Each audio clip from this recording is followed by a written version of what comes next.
할렐루야. 주님 이름으로 환영하고 축복합니다. 여러분들의 삶과 가정 위에 또 교회 위에 하나님의 은혜와 자비가 넘치기를 간절히 소망합니다.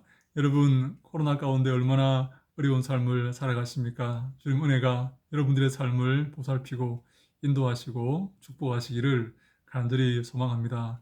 오늘은 여러분과 함께 한국 교회가 망할 수밖에 없는 두 가지 이유 라는 주제로 한번 말씀을 나누고자 합니다.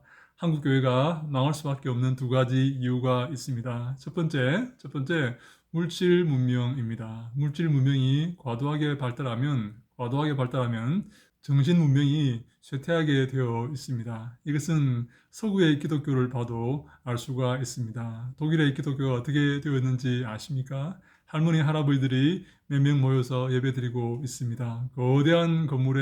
거대한 그런 교회당에 할머니, 할아버지들이 몇 분 앉아 계시는 것입니다. 물론 그렇지 않는 교회도 있습니다. 확실히 부흥하고 활발하게 부흥하는 그런 자유교회들이 있습니다. 하지만 대부분의 교회는 그렇게 쓸쓸히 노년을 맞이하는 그런 분들이 앉아 계시는 그런 교회입니다. 젊은 사람들이요, 교회를 찾지 않습니다. 이것은 우리나라도 마찬가지지 않습니까? 여러분, 학생들의 복음화 비율이 2%라고 합니다. 2%. 100명 중에 2명만 교회에 다닌다 하는 그런 말 아니겠습니까? 대학에 들어가면 대부분 신앙을 버린다고 합니다. 아직도 교회 다니냐? 교회 같은 데 다니냐? 그렇게 아이들이 묻는다고 하네요. 엘리야 시대 때 엘리야가 하나님께 이렇게 말하지 않습니까? 하나님, 다 바알에게 가고, 다 바알에게 절하고, 나 혼자 남았습니다. 홀로 남았습니다. 바알에게 무릎 꿇지 않은 자는 저 혼자입니다. 엘리야가 볼 때에 바알에게 가고, 바알에게 무릎 꿇지 않고, 물질 문명, 풍요의 신, 바알을 쫓지 않는 사람은 자기 혼자밖에 없다는 것입니다. 자기 주위에 모든 이스라엘 백성이 다 바알에게 가고, 바알에게 무릎 꿇고, 그 물질 문명의 그 신, 바알을 추종하고 있다 하는 것을 지금 엘리야가 고백하고 있지 않습니까? 그래서 하나님께서 엘리야에게 이렇게 말씀하십니다. 내가 바알에게 무릎 꿇지 아니한 7천 명을 남겨두었다. 내가 바알에게 무릎 꿇지 아니한 7천 명을 숨겨두었다. 아직까지 바알에게 물질 문명의 그 돈의 힘 앞에 무릎 꿇지 않은 하나님 바라보고 하나님 의지하고 하나님만 섬기는 7천 명이 남아있다라고 하나님께서 말씀을 하신 것입니다. 이 7천 명이 일어나셔야 됩니다. 이제 여러분 삶의 모든 분야에서 물질이 힘을 휘두르고 있습니다. 여러분 속된 말로 돈으로 안 되는 일이 있습니까? 돈이 얼마나 우리의 삶을 풍요롭게 만듭니까? 얼마나 편하게 만듭니까? 돈으로 움직일 수 없는 것들이 있습니까? 그런 시대에 살게 되었습니다. 하나님을 바라보지 않고 하나님 의지하지 않고 돈을 의지하면서 돈을 즐거워하면서 돈을 따르고 있는 시대가 바로 이 시대입니다. 이런 시대에 사람들은 하나님께 눈을 돌리지 않습니다. 하나님 바라보지 않습니다. 하나님 의지하지도 않습니다. 믿지도 않습니다.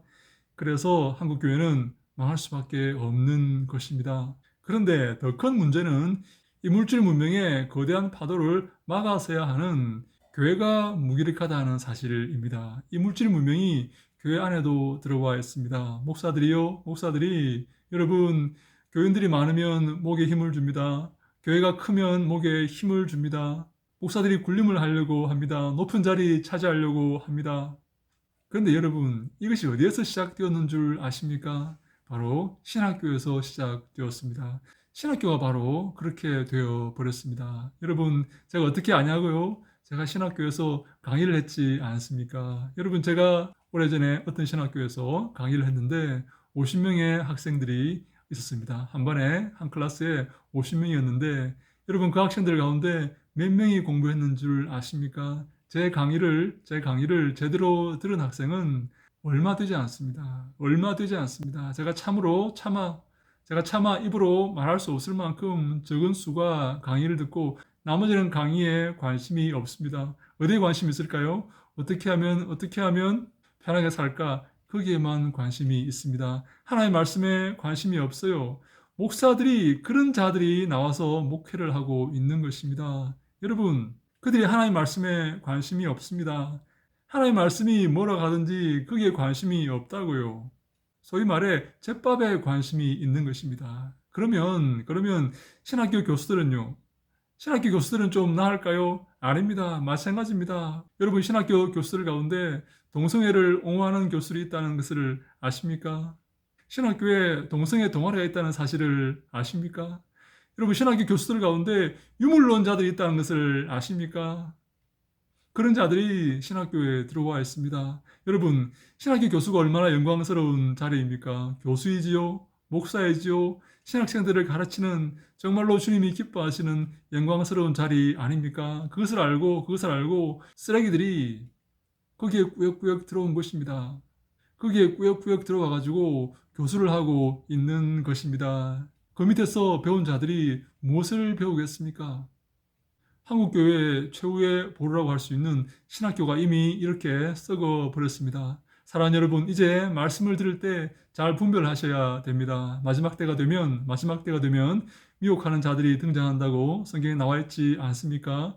그 말을 그 사람의 지위나 그 사람의 허우대나 그 사람의 외적인 조건을 보는 것이 아니라 그 사람 말을 들어보아야 합니다. 이 사람이 바른 말을 하고 있는지, 이 사람이 성경을 말하고 있는지, 이 사람이 하나님이 기뻐하시는 설교를 하고 있는지, 주님을 위한, 하나님 나라를 위한 설교를 하고 있는지 잘 들어보고 잘 분별하셔야 됩니다. 신학교 교수들이 썩었기 때문에 그 밑에서 공부하는 학생들도 온전하다고 말할 수가 없는 것입니다. 그 학생들이 나와서 목사 안수를 받고 목회를 하고 있습니다. 그래서 한국교회가 망할 수밖에 없다라고 말씀을 드리는 것입니다. 이제 다른 사람을 의지하고 목사를 의지하고 교회를 의지하는 것이 아니라 여러분과 하나님과의 바른 관계를 맺으시기 위해서 노력하시기 바랍니다. 여러분과 하나님과의 바른 관계가 가장 중요합니다. 이제 이 시대는 마지막을 향해서 달려가고 있습니다. 우리가 근신하고 깨어서 주님 오실 그날을 기억하면서 주님께 영광 돌리는 삶을 남은 인생 동안에 살아야 될 줄로 믿습니다. 하나님을 사모하고 하나님이 기뻐하시고 하나님께 영광 돌리기를 소망하는 모든 사랑하는 주님의 권속들에게 하나님께서 함께 하시고 은혜를 베푸시기를 간절히 소망합니다. 주님께서 우리에게 복을 허락하시기를 간절히 소망합니다. 할렐루야! 샬롬!